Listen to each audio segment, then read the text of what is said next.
Hey, whatever happened to seller financing?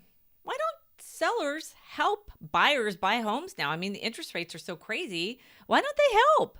Well, I'm going to give you 3 reasons today about why seller financing is probably just not really a thing anymore in our area. Remember, I always talk about Santa Cruz County and the Bay Area. I'm not speaking for any areas that might actually actively participate in seller financing as part of their real estate market.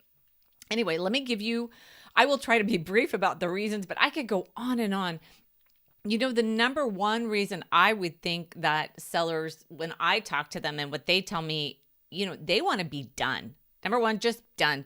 Just buy the house and give me the money, and I need to go to the area that I want to go to that wants me to pay all cash for me to be competitive in that area. And I need the money. Or the other thing is sellers may not have enough equity in their home to actually help you achieve the seller financing. It does take almost a house that's completely sold off to do that, or a very, very small mortgage. So they may not be able to. Number two is, with the last downturn in the mortgage market, banks were found to be unscrupulous in how they took back properties from buyers. Now, of course, a lot of those buyers weren't really qualified to buy those homes, and we did find that those people actually did lose the home. But also, the banks were doing some kind of nefarious practices to get those houses back. Now, we always hear, oh, the banks don't want it back. They don't want real estate on their books. I can tell you from being a witness on the sidelines, that's not true. The banks were really doing some very underhanded things, in my opinion, to get those homes back. And protections were put in place to keep banks from doing that. And that actually now makes it harder for a seller, an individual seller, without, a really good attorney, to get a home back if a buyer defaults or is damaging the property and making it less valuable, and therefore also defaulting by not making the payment and actually going to be giving the seller back something that is worth less.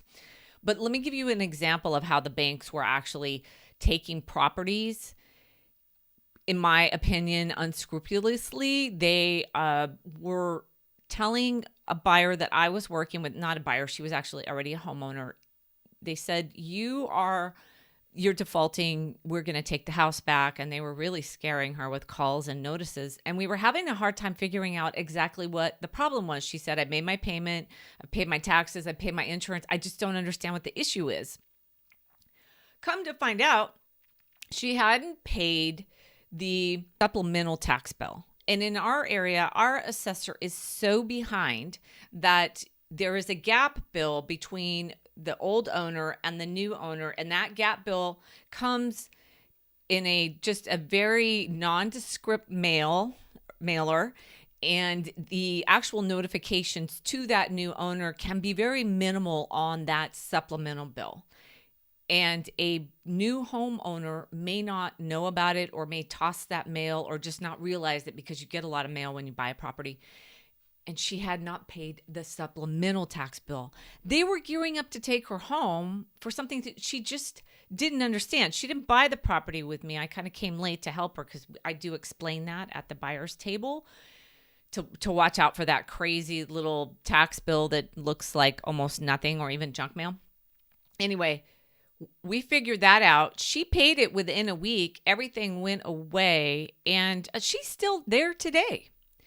But I don't know about the other people who were missing the supplemental tax bill or changing insurance carriers. That was an issue then. I'm not sure now. I think it's easier now to switch insurance carriers, and your mortgage company kind of follows along.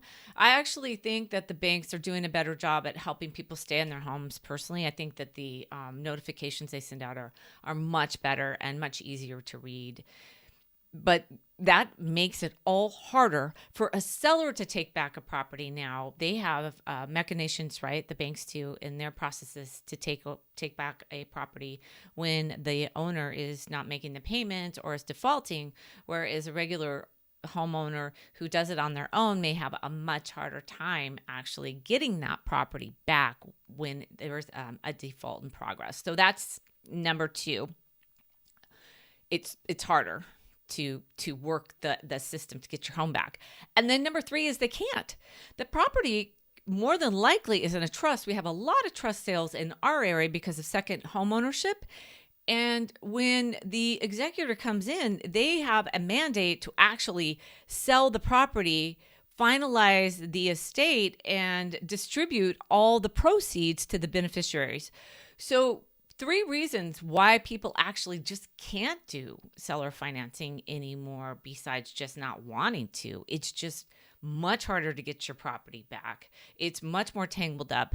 They may not have enough equity, or they may be in a trust situation where they're settling out a trust and they actually can't.